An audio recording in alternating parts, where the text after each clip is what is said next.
बिस्मिल्लाहिर्रहमानिर्रहीम। अस्सलाम वालेकुम। कंप्लीट लाइफस्टाइल में आप सबको वेलकम।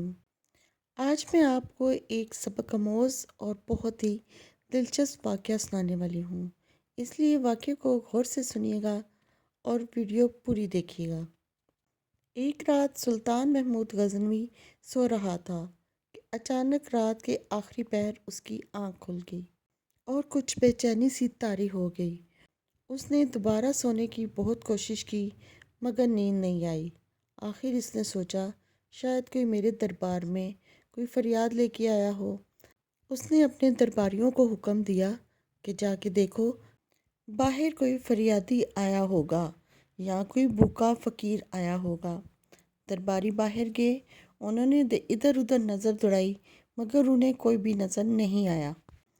वो वापस आकर बोले, सरकार बाहर कोई नहीं है। सुल्तान ने दोबारा सोने की कोशिश की मगर नींद तो आने का नाम नहीं ले रही थी, ऊपर से बेचैनी भी। सुल्तान ने दरबारियों को बुलाया और बोला, एक दफ़ा फिर जाके देखो, शायद कोई मेरे दरबार में फरियाद लेके आया हो। दरबारी दोबारा गए, उन्होंने इधर उधर नज़र दौड़ाई मगर उन्हें बाहर कुछ भी नज़र नहीं आया। उन्होंने वापस आकर दोबारा सुल्तान महमूद गज़नवी से कहा, हजूर बाहर तो कोई भी नहीं। सुल्तान को शुबह हुआ शायद दरबारी काम से जी चुराते हैं, इसलिए वो गुस्से से खुद खड़ा हो गया, तलवार हाथ में ली और बाहर निकलकर देखने लगा। जब इधर उधर कुछ भी नज़र नहीं आया, थोड़ा आगे गया, मस्जिद के दरवाजे से अंदर झांक कर देखा तो मस्जिद में उसे किसी के आहिस्ता आहिस्ता रोने की आवाज़ आई। अंदर गया तो देखा एक शख्स सजदे में पड़ा रो रहा है और आहिस्ता आहिस्ता कह रहा है, ए मेरे परवरदिगार, सुल्तान का दरवाज़ा बंद है तो क्या, सुबहान का दरवाज़ा तो खुला रहता है। वो सजदे में रोता रोता कह रहा था, अगर महमूद वली सो रहा है तो क्या, महमूद अज़ली तो हमेशा जागता है। सुल्तान महमूद गज़नवी ने जब ये सुना तो उसके करीब जाकर आहिस्ता से बोला, महमूद की शिकायत क्यों करता है? वो तो सारी रात से तेरे लिए बेचैन है। बता तुझे क्या मसला है? तुझे किसने सताया है और तू क्यों और किस गर्ज से आया है? ये सुनकर वो शख्स उठ खड़ा हुआ और फूट फूट कर रोते हुए बोला, हजूर एक दरबारी का सताया हुआ हूँ मगर उसका नाम नहीं जानता। उसने मेरी इज्जत खाक में मिला दी। हर रोज़ शराब की मस्ती में मेरे घर आता है और मेरी शरीके हयात की इज्जत दागदार कर देता है। ये सुनकर सुल्तान गुस्से से कांपने लगा और उसने गुस्से से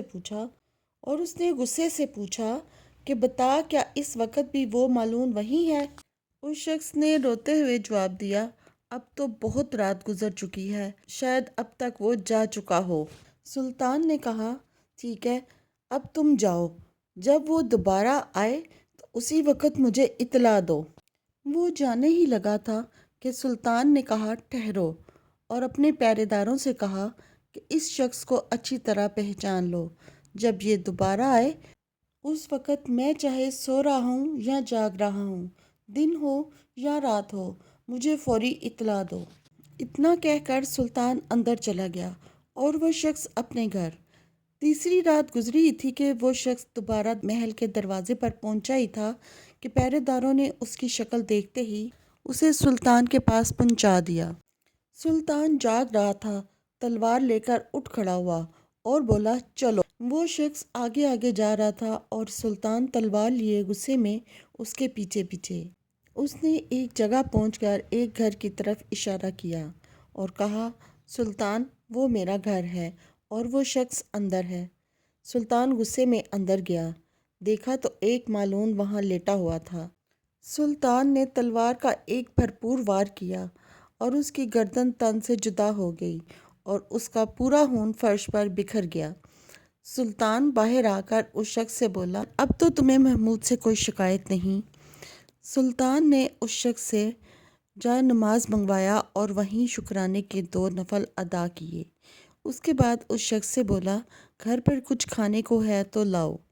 वो शख्स बोला, सुल्तान, एक चूंटी सुल्तान की क्या खिदमत कर सकती है, मैं जो कुछ है अभी हाज़िर करता हूँ। اس نے ایک دسترخوان بچھایا اور سوکھی روٹی کے چند ٹکڑے اس پر رکھ دیے۔ سلطان نے اس رغبت اور شوق سے وہ روٹی کھائی کہ شاید عمر بھر اس کو اس سے زیادہ لذیذ کھانا نہ ملا ہو۔ کھانے سے فارغ ہو کر سلطان نے اس شخص سے کہا، معاف کرنا، میں نے تمہیں کھانے کے لیے تکلیف دی۔ دراصل جس دن سے تم نے اپنا دکھڑا مجھے سنایا، میں نے اس دن سے قسم کھائی تھی کہ جب تک اس معلوم کا سر دھڑ سے جدا نہ کر دوں میں کھانے کو ہاتھ نہیں لگاؤں گا۔ پھر 2 رکعت شکرانے کی پڑھی، جس پر تم حیران ہو رہے ہوگے۔ لیکن سنو، جس شخص کے بارے میں تم نے شکایت لگائی، مجھے اندیشہ تھا کہ وہ میرے بیٹوں میں سے کوئی ہوگا، کیونکہ میرے درباریوں اور مصاحبوں کو اتنی جرأت نہیں تھی کہ وہ میرے غصے غضب کو جانتے ہوئے بھی ایسی حرکت کریں۔ میں جس قدر زیادہ سوچتا گیا، اسی قدر میرا یقین بڑھتا گیا۔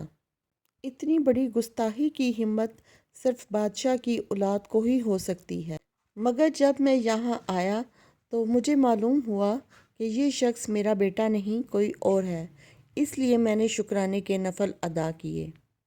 تو ناظرین، یہ تھے اس دور کے حکمران، اور آج کے دور کے حکمران آپ بہتر جانتے ہیں۔